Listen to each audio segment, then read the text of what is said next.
The fifth floor of Alden Library houses the Archive's annual Founders Day exhibit, which showcases OU's rich history through photos, documents, and artifacts. I feel like it's really our obligation to try to educate the students, give them a spot to maybe take a break during the evening or afternoon whenever they're studying, and maybe get a little sense of Ohio University history. Kim Ock and other contributors planned the exhibit for a year and a half. It spans from the university's founding in 1804 to present day and depicts changes in both student life and topography. Maps show campus before the Hocking River's redirection in the 1960s due to constant flooding. So if you were to stand right now in Baker Center and look at the Richland Avenue Bridge from like the second floor, look out one of those windows, you'd be standing right smack dab in the middle of where the channel is today. While many buildings on campus were built in this century, some others have existed since Ohio University's beginning. This is Manasseh Cutler, for whom Cutler Hall is named, so who else other than the founder to have him, have pictured in this first series of pictures. Over here we've got Lindley Hall was also one of the first women's residence halls.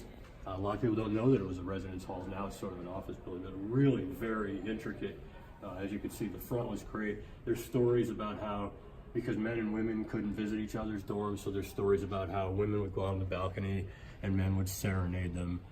The exhibit has an ornate cabinet filled with photos of prominent OU affiliates and donators, but they are in this case for a reason. I teach freshmen, and once in a while they'll see a document that has a name in it, like Shively or Barry, with some of the other ones, they're Boyd. And they go, oh, these were people, these are real people. So that's when they realize that there actually were human beings for whom the buildings are named. Barry Residence Hall, which was formerly a hotel in the 60s, is now the site of Court Street Diner in Uptown Athens. Among the documents in the display cases are gendered student handbooks from 1964, one for college men and one for co-eds. Well, the men's rule book is 29 pages, and the women's rule book is 76 pages. Rules for women indicated that they not reject a man's wish to light her cigarette, curfews, and dress codes for each meal, as well as other rules men did not have to abide by. Don't worry about them becoming scholars, because hopefully they will find themselves a scholar as long as they behave in a ladylike fashion. That's pretty much what they were doing. Scenic East Green was constructed to house soldiers after World War II when the government began offering discounted education for those serving or having had served in the military. The exhibit is a product of the Archives, students, and Housing and Residence Life's collaboration.